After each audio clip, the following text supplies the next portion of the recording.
स्वागत है दोस्तों आप सभी का फिर से एक नए वीडियो में। दोस्तों आज का ये वीडियो दोस्तों जेईई बोर्ड के क्लास 12 के सभी विद्यार्थी के लिए बहुत ही मोस्ट इंपॉर्टेंट वीडियो रहने वाला है, ठीक है। क्योंकि दोस्तों आज की इस वीडियो में हम लोग क्लास 12 का हिंदी इलेक्टिव का 29 जून को जो आपका वीकली टेस्ट होगा, ठीक है, उसका क्वेश्चंस को आज की इस वीडियो में हम लोग सोल्व करने वाले हैं। और डायरेक्ट दोस्तों सभी का सभी प्रश्न आपको एग्जाम में देखने को मिलने वाला है, इसलिए वीडियो को अंत तक देखिए। सारा दोस्तों के साथ इस वीडियो को शेयर जरूर से जरूर कीजिएगा। चैनल दोस्तों पहले हो रहा है सब्सक्राइब कर लीजिएगा, ठीक है, आने वाले बोर्ड एग्जाम 2025 का तैयारी धाकड़ तरीका से करने के लिए, ठीक है। चलिए बिना देर के वीडियो को शुरू करता है, वीडियो को अंत तक जरूर से जरूर देखिएगा, ठीक है। चलिए यहाँ पर दोस्तों सबसे पहला प्रश्न आप सभी से पूछा गया है, हिंदी निबंध का उत्कर्ष काल है, यानी हिंदी निबंध है वो आपका कौन से काल से संबंध है, ठीक है। हिंदी निबंध का जो उत्कर्ष काल माना जाता है तो ये आपका शुक्ल युग से माना जाता है। ऑप्शन नंबर सी जो है इसका जो है करेक्ट आंसर हो जाएगा, ठीक है। चलिए 2 नंबर, प्रेमधन की छाया स्मृति किस विधा की रचना है? प्रेमधन की छाया स्मृति किस विधा की रचना है, ठीक है। प्रेमधन की छाया स्मृति, तो यहाँ पर ये आपसे पूछा गया, तो इसका देखिए उपन्यास है, कहानी है और ठीक है संस्मरण, ठीक है, नात्मक निबंध है और नाटक है, तो इसका ऑप्शन नंबर सी हो जाएगा, ठीक है, सी इसका हो जाएगा करेक्ट आंसर। चलिए नेक्स्ट दोस्तों 3 नंबर क्वेश्चन से है, निबंध लेखन से प्रारंभ भाग को क्या कहते हैं? यानी कि देखिए निबंध लेखन से जो प्रारंभ भाग होता है, ठीक है, मान के चलिए कोई भी आप निबंध लिख रहे हैं, ठीक है, तो उसका जो शुरू वाला जो भाग होगा उसको आप क्या कहेंगे? तो उसको हम लोग कहते हैं प्रस्तावना, ठीक है, यानी कि उसके बारे में थोड़ा सा चीज आपको बताना होता है कि आप जो निबंध में क्या करने वाले हैं, यानी कि उसका प्रस्तावना रखा जाता है, ठीक है। ऑप्शन नंबर ए हो जाएगा, ठीक है। यहाँ तक किसी को दिक्कत है तो नीचे कमेंट कर सकते हैं, ठीक है, और कोई भी दिक्कत हो आप कर सकते हैं, ठीक है। 4 नंबर, प्रेमधन की छाया स्मृति पाठ के लेखक कौन है? प्रेमधन की छाया स्मृति पाठ के लेखक कौन है? ठीक है, रामचंद्र शुक्ल, ठीक है, भारतेंदु हरिश्चंद्र, ठीक है, या फिर अजय या फिर निराला। तो 4 का जो करेक्ट आंसर है वो ऑप्शन नंबर ए हो जाएगा, रामचंद्र शुक्ल, ठीक है। चलिए आगे दोस्तों हम लोग नेक्स्ट बढ़ते हैं 5 नंबर की ओर, ठीक है। 5 नंबर कहता है कि शुक्ल जी की मित्र मंडली का नाम उर्दू भाषा, ठीक है, भाषी लोगों ने रख दिया था, ठीक है। शुक्ल जी जो थे उनका मित्र मंडली का जो नाम था, ठीक है, उनका मित्र मंडली था, उनका नाम उर्दू रखा गया था, ठीक है। तो यहाँ पर आपसे कह रहा है कि भाषी लोगों ने, कौन से भाषी लोगों ने रखा? तो यहाँ पर आपसे पूछ रहा है कौन से मंडली लोगों ने, ठीक है। तो 5 का जो करेक्ट आंसर है वो ऑप्शन नंबर हो जाएगा डी नंबर, ठीक है, निस्संदेह मंडली ने, ठीक है। चलिए 6 नंबर दोस्तों कहता है प्रेमधन जी किस भाषा से, किसे भाषा मानते थे, ठीक है, यानी कि प्रेमधन जो जी है, ठीक है, वो किससे अपना भाषा मानते थे? तो 6 का जो करेक्ट आंसर होगा ऑप्शन नंबर सी नागरिक को, ठीक है, नागरिक को अपना भाषा मानते थे, ठीक है। दोस्तों अगर आप क्लास 12 के विद्यार्थी हैं तो आप सभी के लिए बहुत बड़ा गुड न्यूज़ है, ठीक है।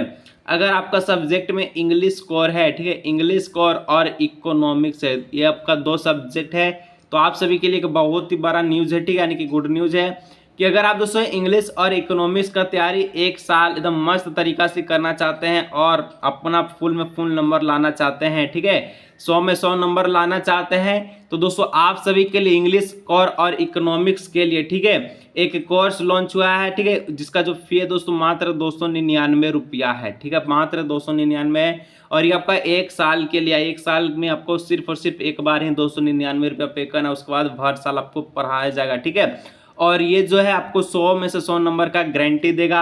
अगर आपको दोस्तों बाई करना है तो क्या कीजिएगा, तो इस नंबर पर आप संपर्क कीजिएगा, ठीक है, व्हाट्सअप कर लीजिएगा, वहां से आपको रिप्लाई दिया जाएगा, ठीक है। जल्दी जाइए इस नंबर पर व्हाट्सअप कीजिएगा। चलिए आगे बढ़ते हैं नेक्स्ट। 7 नंबर दोस्तों कहता है हिंदी साहित्य का इतिहास किनकी रचना है, ठीक है, हिंदी साहित्य का इतिहास किनकी रचना है? तो 7 का जो करेक्ट आंसर है वो ऑप्शन नंबर बी हो जाएगा, रामचंद्र शुक्ल, ठीक है, रामचंद्र शुक्ल जी, ठीक है। चलिए यहाँ तक कोई दिक्कत है नीचे कमेंट कर सकते हैं। 8 नंबर प्रश्न पूछता है देवसेना कस गीत के रचनाकार कौन है, ठीक है, क्या बोलता है, देवसेना कस गीत के रचनाकार कौन है? सूर्यकांत त्रिपाठी, निराला, जयशंकर प्रसाद, विष्णु खरे या फिर रघुवीर सहाय। तो देवसेना जो कस से गीत है, ठीक है, इसका जो रचनाकार पूछा है तो इसका जो रचनाकार जो हो जाएगा वो आपका हो जाएगा जयशंकर प्रसाद, ठीक है, ऑप्शन नंबर 20 का हो जाएगा करेक्ट आंसर। चलिए आगे बढ़ते हैं 9 नंबर दोस्तों देखिए, देवसेना का गीत निम्न में से किस ठीक है नष्टक से संबंधित है? यहाँ पर देखिए आपका रचनाकार पूछा था और ये नष्टक से संबंधित है। कौन से नष्टक से संबंधित है? देवसेना का गीत, ये आपसे पूछा है। तो 9 नंबर का जो करेक्ट आंसर है वो आपका हो जाएगा ऑप्शन नंबर सी हो जाए, ठीक है। स्कंद गुप्त, स्कंद गुप्त से संबंधित है, ठीक है। स्कंद गुप्त नस्कट से संबंधित है। चलिए आगे दोस्तों आपसे नेक्स्ट 10 नंबर बोला है कि वेदना शब्द का अर्थ क्या होगा? वेदना शब्द का अर्थ क्या होगा?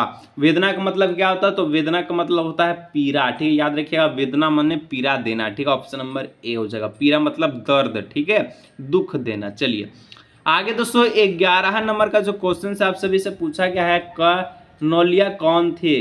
तो कार्नोलिया दोस्तों कौन थी ये आपसे पूछा गया है, ठीक है। तो ऑप्शन नंबर ये इसका जो हो जाएगा सी नंबर, ठीक है।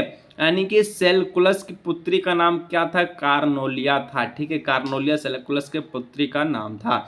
चलिए 12 नंबर, तरु शिखा का अर्थ क्या होता है? तरु शिखा का मतलब क्या होता है? तो देखिए तरु मतलब होता है वृक्ष, ठीक है, और शिखा का मतलब होता है सबसे ऊंची चोटी, यानी कि वृक्ष की सबसे ऊंची चोटी को तरु शिखा का अर्थ कहते हैं, ठीक है। ऑप्शन नंबर बी हो जाएगा। चलिए 13 नंबर दोस्तों कहता है कॉर्नेलिया का गीत में स्त्री रूप से किसका मानवीकरण किया गया है? कॉर्नेलिया का जो गीत था, ठीक है, इसमें स्त्री रूप में किसका मानवीकरण किया गया है? उषा का, तारा का, सूर्य का, बादल का? तो दोस्तों 13 का जो करेक्ट आंसर है यहाँ पर ऑप्शन नंबर ए हो जाएगा उषा का, ठीक है। चलिए आगे बढ़ते हैं 14 नंबर। 14 नंबर दोस्तों कहता है सूरदास के झोपड़ी के लेखक कौन है? सूरदास के झोपड़ी के लेखक कौन है, ठीक है। तो 14 नंबर का ऑप्शन हो जाएगा डी नंबर, मुंशी प्रेमचंद, जो कि सूरदास की झोपड़ी के लेखक है, ठीक है। चलिए आगे बढ़ते हैं। तो 15 नंबर का क्वेश्चन है सूरदास की झोपड़ी में आग किसने लगाई थी? तो सूरदास के झोपड़ी में आग कौन लगाया था, ठीक है। जगधर ने, भैरव ने, सुभागी ने, या फिर इनमें से कोई नहीं। तो सूरदास के झोपड़ी में आग लगाने वाला व्यक्ति का नाम था का? तो यहाँ पर हो जाएगा भैरव, ठीक है। इनके भैरव ने जो आग लगाया था, ठीक है ना, जगधर नाम का सुभागी, ठीक है। चलिए नेक्स्ट 16 नंबर प्रश्न है सूरदास के झोपड़ी निम्न में से किस रचना से लिया गया है? सूरदास का झोपड़ी निम्न में से कौन से रचना से लिया गया, ठीक है। सेवा सदन, रणभूमि, या फिर आपका कर्मभूमि, या फिर आपका गोदान? तो यहाँ पर दोस्तों इसका ऑप्शन जो बी है, रणभूमि से सूरदास की झोपड़ी जो है लिया गया, यानी कि निम्न में से कौन से रचना से लिया गया? तो रणभूमि से, ठीक है। देखिए यहाँ पर दोस्तों 16 क्वेश्चन आपको बता चुके हैं। और एक चीज़ मैं आपको और चीज़ बताना चाहता हूँ कि अगर आप कोर्स को बाई करना चाहते हैं दोस्तों, फिर से बोल रहे हैं, साल भर में आपको सिर्फ और सिर्फ एक बार 299 रुपये देना पड़ेगा। 2 सब्जेक्ट का, इंग्लिश का और इकोनॉमिक्स का। मेरा फुल गारंटी है 100 में से 100 लाने का, ठीक है। 100% पूरा कंप्लीट नंबर लाने का, ठीक है। अगर आप दोस्तों बाई करना चाहते हैं कोर्स को, तो यहाँ पर जो नंबर दिख रहा है इस नंबर पर आप संपर्क कीजिए, व्हाट्सएप कीजिए और कोर्स को बाई कीजिए। चलिए मिलते हैं नेक्स्ट वीडियो में। कोई दिक्कत है तो नीचे कमेंट कर सकते हैं। चलिए।